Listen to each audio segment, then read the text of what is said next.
डहाणू तालुक्यातील सूर्य धरण हे वसई विरारकरांसाठी वरदान ठरलेलं.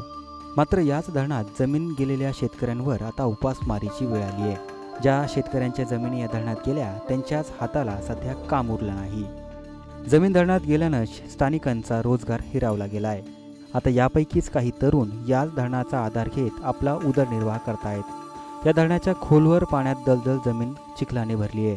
त्या ठिकाणी कमळाची फुलं उमलतात. याच कमळाचा आधार या बाधित शेतकऱ्यांना उरलाय.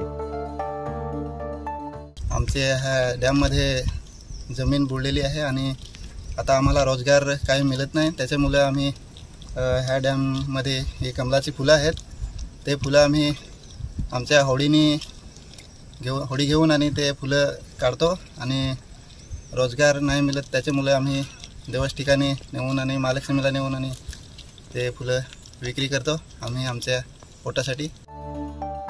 नितीनसारखे अनेक जण सद्यस्थितीत रोजगार शोधतायत. कधी शेतीवर अवलंबून असणारे या हातांना रोजगार कधी मिळणार हाच प्रश्न या निमित्ताने उपस्थित होतोय. योगेश चांदेकर, टाइम्स नाव मराठी, पालघर.